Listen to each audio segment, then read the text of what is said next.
I'm not crazy. She's crazy. I mean, he's got game. One of the things you can tell what a guy's real intention is watch how they treat the waiter, the busboy, in this case, the man who drove the boat for them.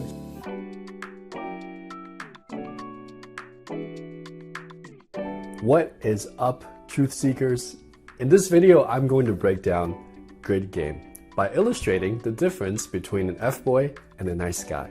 Now recently, there's been a show on HBO called FBoy Island, and it's a fascinating show because there are specific clips where these girls go on dates with these guys, and you can see clinically the difference between good game and bad game.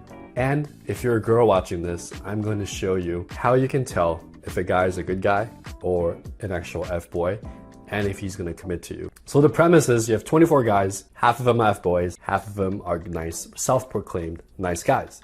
And there's money on the line, 100K. We don't know how it's going to be used, but I have a feeling the way these shows go, at the end, towards the end of the show, they're probably going to have to pick the girl or the guy, and then they have to pick the money or the relationship. The three of you are hoping to find love here in this tropical paradise. If your goal is a nice guy, maybe you'd want the money, maybe you want the girl. And if your goal is the girl, you're trying to screen out all the guys that are trying to play you. There are 12 nice guys. And there are 12 F-boys. This guy, Garrett, he made the first move. He was proactive. He asked Sarah on a mini date while the mingling was happening at nighttime.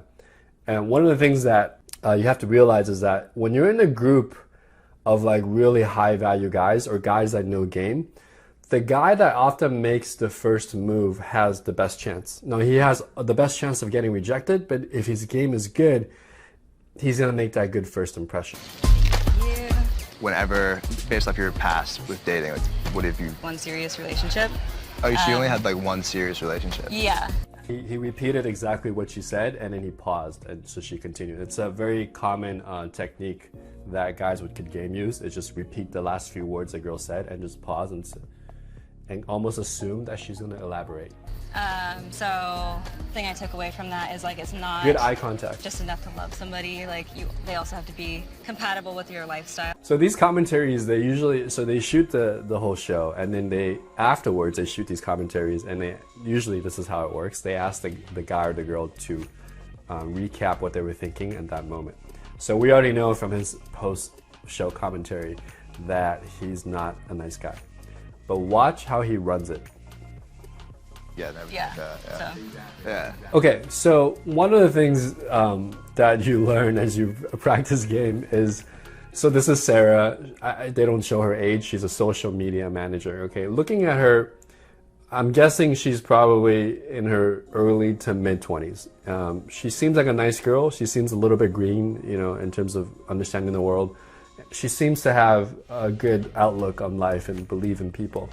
Also, another thing you'll notice is that girls that do really good makeup on, you really have to see them without makeup on to see what they really look like.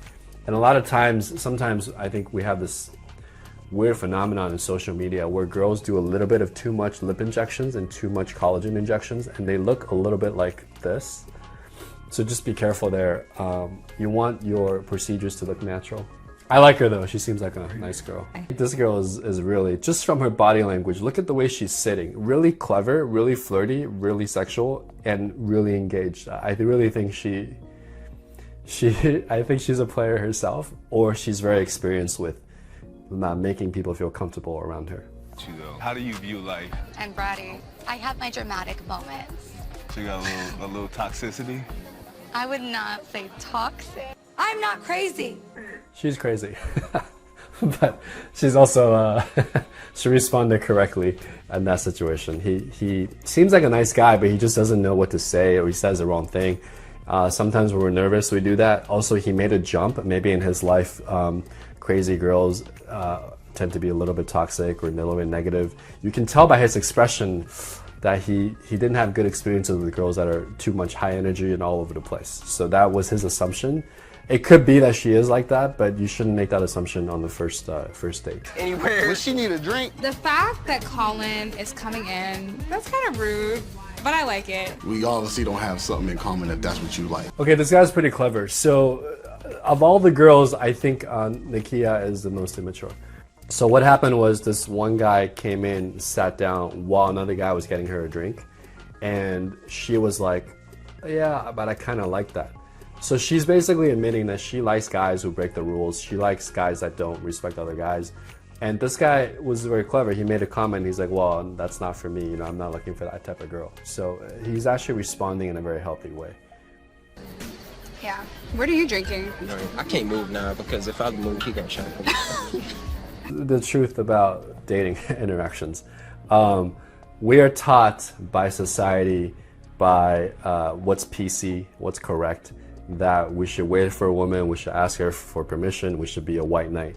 But the reality is that in sexual situations, in dating situations, women like men who apply pressure in a way that's very comfortable yet attractive.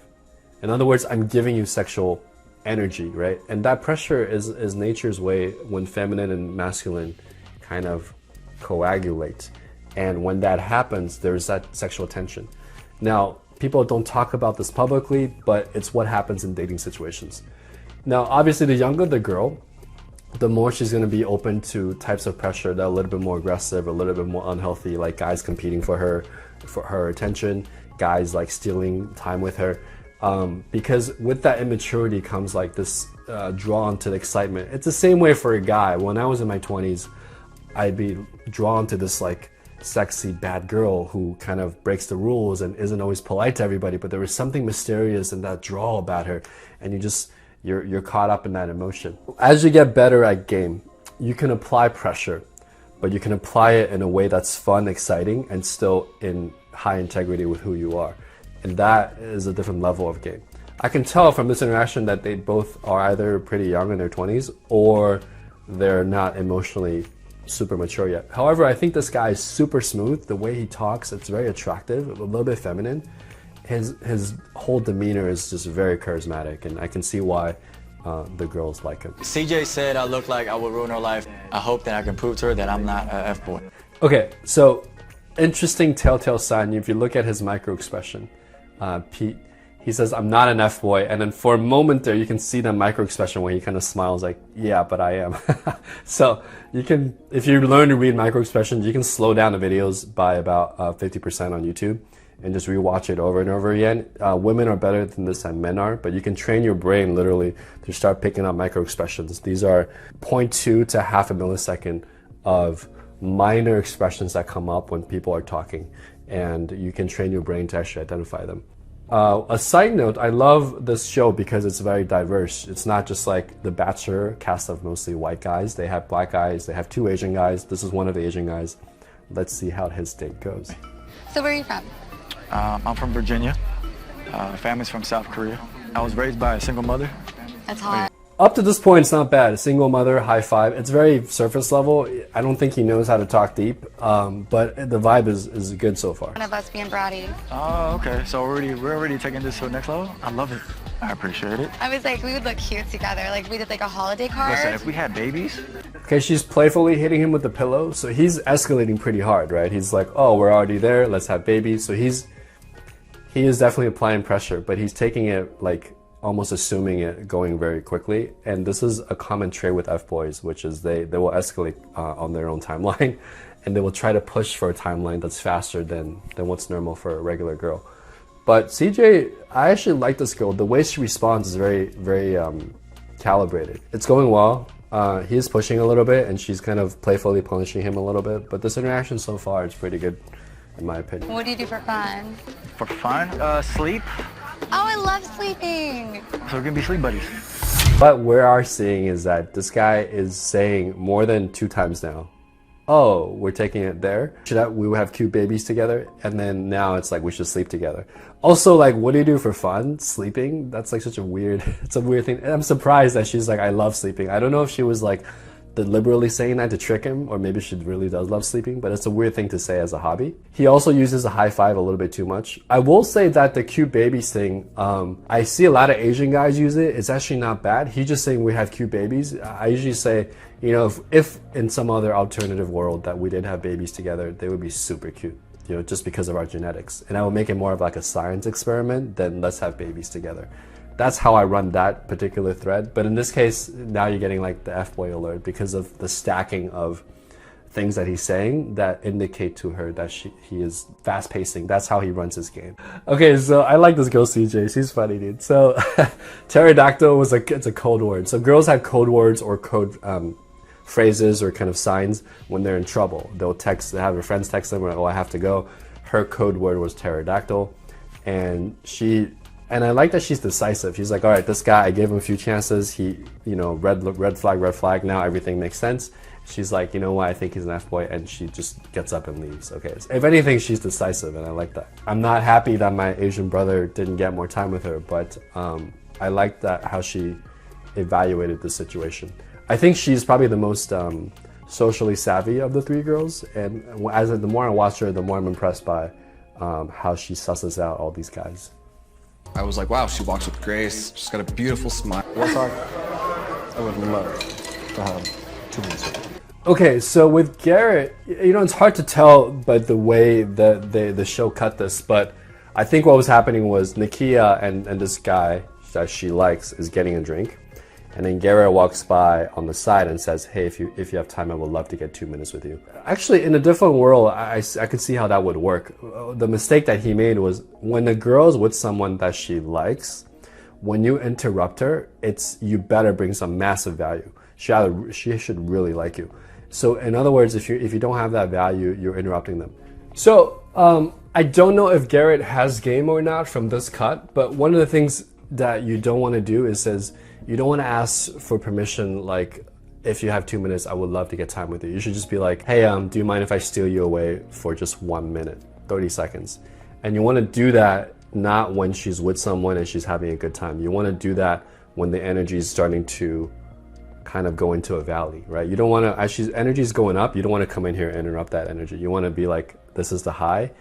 Every interaction, no matter how cool the guy is, there's like different peaks and valleys. You want to, as the energy is coming down, you come in and say, hey, spend 2 minutes with me. I bet you won't regret it. So don't ask for permission. Like, hey, I would love to get 2 minutes of your time. You're putting her on a pedestal. You say, on the energy way down, you're like, hey, I think it's time you spend 2 minutes with me, and I guarantee that you'll have a good time. That's how you should approach that. How you feeling? Peter seems really cool. Yeah. But I'm being thorough.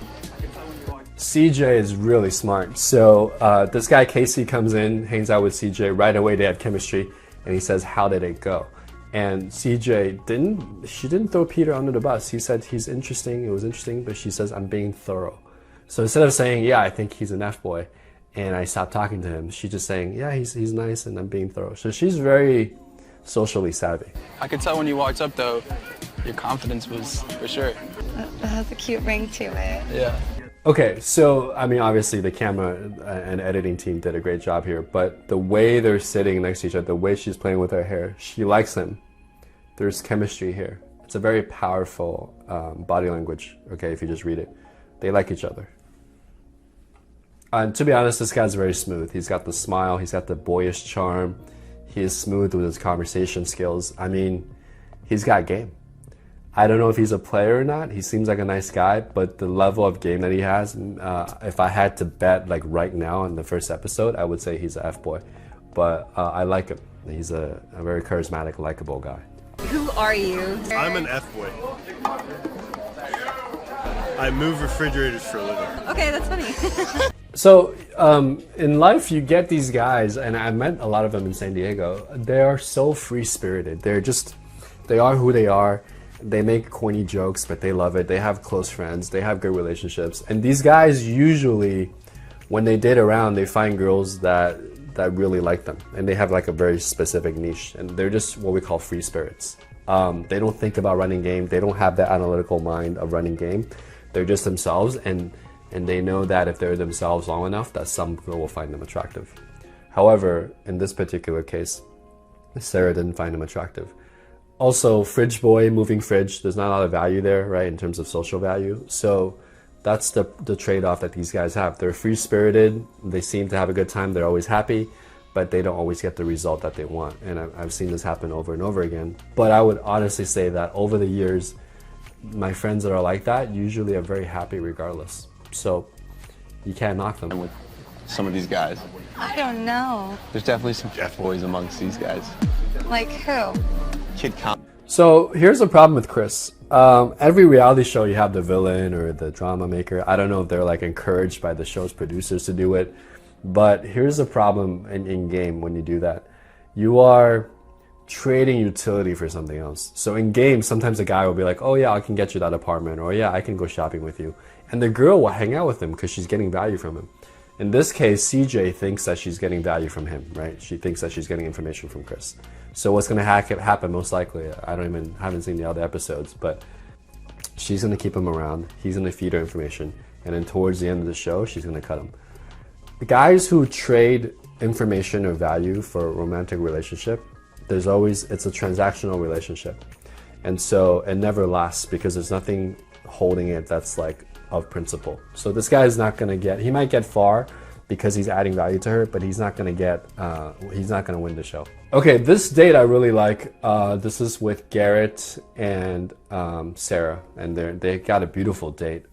Check this out. I'm trying to get more into like freelance social media work, and then after that, I want to like have my own brand. I could 100% see you having your own brand. I'm gonna freelance branding and eventually have my own brand. Okay, and he's like, I totally see you having your own brand. Now look, it's okay to fan someone's dreams and support them, but I can tell you as an entrepreneur that what she's trying to do is extremely hard. It's likely that she just graduated, she's a young girl, she's working at some tech company as a social media manager. So she has this idea that she's gonna travel the world and freelance this, and to be honest with you, it's a little naive. It's not that easy, right? But he's encouraging her. He's just listening to her. He's like, yeah, of course you should. And it's nothing wrong with that. I actually think that's the right thing to do. But maybe a more deeper way to interact would be, yeah, I can totally see you doing that, even despite the challenges, you know? So like, what if you run into obstacles? And that might be a deeper conversation. But he's moving forward. Let's see how it goes. You know, you vibe with someone when you have that instant spark. When someone's with me, they have a fun-ass experience, and they're like, I want that again. He is right.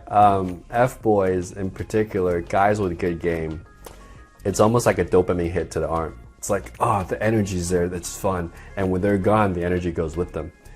And women do this too, especially like strippers or really good gold diggers, or what we call like seductresses. And I think in the UK they call them hussies. But players that really understand this are just really about the vibe. You know, they don't even go deep in conversation. They're not the smartest guys, but they can create that vibe, that energy. And that supersedes everything else. Garrett is a total gentleman. Just by the way, he was putting the sunscreen on me. So she's rationalizing. So girls will do, I mean, look, that's such a low bar. Oh, he didn't touch me anywhere inappropriately when he was putting sunscreen on. I mean, that's such a low ass bar. So when we like someone, we're like, you know, she didn't sound retarded. Yeah, I like her. I think she's smart. Like, no, it's not. I think Amy Schumer had a joke about this. She had a friend who met Bar Raphael, who's a top model at the time. And then her guy friend was like, you know, Amy, Bar is so smart and so funny. And Amy's like, well, what did she say that was so smart or funny? And the guy was like, well, Amy, we were playing pool. And right before she was about to hit the ball, she said, bet you're gonna lose. And then Amy's like, oh, that's so funny. When's she gonna have her own HBO special? So what happens is we rationalize people's value when we like them just for doing very basic things. And this is what's happening right now. I was adopted. My sister was as well. Finally, Yeah. after like all those years, it's like the best thing like a big brother could like ask for. I'll be able to continue that connection going forward. Okay, so Garrett, I actually think that part was real. Like, it was very genuine. And it's a great story. So one of the things that you can do to run good game, and by the way, good game is just, you know, a hammer, right? You can use a hammer to hurt someone, or you can use it to build a house. It's how you use that tool. He told a vulnerable story about his sister and how he was adopted. Then he said, because of that, watching her grow, I'm so proud as a brother. And, you know, I've grown as a person too. So he used what we call a vulnerable grounding sequence. You tell a vulnerable story about your past. You relay it to a story how you affected someone else or someone close to you. And then you project a positive into the future. Like, this made me the man I am today. And then very smartly, he paused. And he didn't keep going. He just paused for a moment. He's like, you know, I might have some abandonment issues. It shows a little self-awareness too. Interestingly, so this guy has a very good game. Interestingly, guys who have abandonment issues when they were younger, or have been adopted, or maybe only have one parent, ironically, a lot of these guys, if they don't have that handle or they don't have a role model, they grow up to be players or F-boys as they get older. And the reason for that is they're afraid of getting hurt and they feel very alone. So their solution to deal with that loneliness is to have a lot of girls, and it feeds their ego. Okay, I've been down this path. I've seen many guys go down this path, and I think that's what's happening. So for ladies, this next scene, I'm going to show you how you can spot an F-boy. Watch this very closely. All right. She doesn't know at this point that what he's really thinking. But when you watch this scene here, one of the things you can tell what a guy's real intention is these F-boys are so good at focusing on the girl and getting their goal, right? They've had practice, you know, they have the social skills to do that. But watch how they treat the waiter, the busboy, in this case, the man who drove the boat for them. He literally ignored him. He wanted to help him get onto the pier. He ignored him and he just kept moving. A guy who cares about other people, who is likely not an F-boy, shows empathy to the waiter, to the people around him. He thanks them. The best models that I've ever worked with and they get rebooked, are the ones that after they're done, they thank the makeup artist, they thank the people that are working backstage, because they know that this is a team effort. So this is my first hint. Had I not seen his interviews, right? This is my first indicator that he might not be who he says he is. And we're gonna get wet. I'm gonna get wet. At some point, we're all looking for something serious, you know? I like CJ. Like, Yeah. but I'm not gonna go for something that's not there. Okay, this is very interesting. So, amazing shot. Props to the editing director. She says, "Are you looking for something serious?" And Casey, being the slick player that he is, says, "At some point, we're all looking for something serious." Okay. So when you don't have the right answer that the girl wants, what you want to do is you want to frame an answer that kind of gives her what she wants, but in the future. So she's like, "What are you looking for?" She's like, "At some point, we're all looking for something serious." But if you listen carefully, she's saying, "I'm not looking for something serious right now." How do I know that you're like a good guy? You're right, you don't yet. So hey, Because you're so nice. Like you're like really nice. I'm not gonna go for something that's not there. If it happens, it happens. You know, life is free. This is the typical player response. A guy who wants something more knows that he's looking for something more. And the guy that doesn't will say, "Well, if something more comes along, then I'm open to it." This is a very common response from players. I know, because I used to use it. So I'm not saying that Casey is an F-boy, but what I am saying is, up to this point, he hasn't had very serious, deep relationships, in my opinion. Maybe one or two, but he's not particularly serious at this point in his life. However, based on CJ's body language, I think she likes him. So I haven't always been a good guy. Like when I was younger, you know, in high school, and like I definitely went through a phase, but like... He's very clever. So how do I know you're a good guy? He's like, "You're right, you don't." So he's acknowledging her fears, and he's like, "Yeah, you're right, you don't." So he's very smooth. He's got a good game. At this point in my life, like, there's no point in playing games. You know, the conversation's clicking, and she's beautiful. Every guy with good game knows how to tell his origin story, right? His origin story is, I was in high school, I was a nerd, but I became cooler, and now I'm getting girls. So he's able to relay that and kind of play it off. You notice that all the guys with solid game have good grounding sequences. I would say average grounding sequence. Now, they're not perfect. They still need a lot of work, but they're so charismatic that just average stories will get them, you know, what they want. So the origin story starts with, you know, I was like this before, and I was very vulnerable. I was bullied, whatnot. And now I've grown into this person, and this has made me who I am today. And by the way, I'm also very good looking, and my nonverbals are great, and I have social skills. That's all, you know, sub-communicated. So with that story, with the right look, it's very attractive to most women. And that's really all you need to play the field. Yeah. I gotta, unfortunately, share. You have a problem with sharing? Yes, you know what? I do have a problem with sharing. He's like, "Do you have a problem with sharing with me?" He's like, I do. And that's a good thing. The way he says it is very endearing. But we still don't know at this point if like I do is like I'm possessive, or I do because I like you, right? It's hard to tell. One of the things that, for the girls watching this, that you can tell if a guy's a player is really to watch his behavior patterns. And the only way to do that is to hang out with him over time. Because a really good player will be able to run really good game until he sleeps with you. Even sometimes for weeks after he sleeps with you. But when you hang out with him around his friends, when you watch how he behaves in normal settings, his behavior will speak the truth rather than his words. So this is one of the keys to know what someone's real intentions are, regardless of how charming, charismatic, or how good their conversation skills are. He's very good. He's not physically escalating. He's waiting for her to physically escalate. So he's very patient, and she's leaning back to him. This guy is running, in my opinion, a perfect game, period. Would I be asking too much if I asked you for a kiss? Not yet. So that was a very interesting scene, and the reason I didn't pause in between the scene was just I was trying to figure it out. There's two things going on here. Nakia is basically saying that in her past, everything she sees about this guy's behavior or the way he looks is reminding her of something bad that happened in the past. And so she's basically saying, that's my reference point. He's not really, from Colin's end, he's not addressing any of the issues that she has. Instead, he's getting upset over like who spread the rumor about me. He also made the mistake like, I would like to kiss you right now, while she's telling him she's insecure about things. So what she's saying underneath the surface is, I don't know if I can trust you. And then what he's saying is, well, it's all good. How about a kiss? So it's a miscommunication, and that's why the chemistry wasn't there. To diffuse rumors and situations, one of the things you can say is, why do you believe, what makes you believe the rumor? And sometimes they'll tell you like where it's coming from so you can find out more. Another thing you can ask is, well, you are entitled to your belief. What can I do to prove to you that that's not true? Or what do you need to believe that that's not true about me? And then that person will tell you within like their expectations what they need to believe you. And that's the way to do it. When you're treating someone who's angry or sad, you can say, I know you're angry at me right now. I recognize that you don't trust me or you're angry right now. What can I do to change that situation where you at least trust what I'm saying to you right now? So you want to ask them what they need and then give that to them. I'm going to show you a scene from a conflict. So my boy Colin, instead of taking the loss and learning from it, he's actually confronting, trying to find out who spread the rumor about him.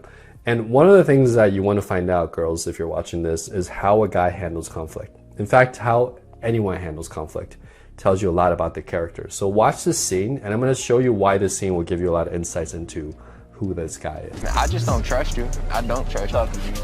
Hey, you good? Garrett's an older guy, right? So he's basically saying this guy's young, he's hot-tempered, and he's not getting it. And in a way, he's right. But Garrett also made a lot of mistakes. I can tell from this scene that Colin might not be a player, but if he's not an F-boy and he's a nice guy who's not that mature. Emotionally, he's not that mature. He's taking it out on someone who didn't spread the rumor. The words you were saying sounded sweet, but it felt a lot like love bombing. Talking about babies and us sleeping together. He's assuming too much connection there when there isn't.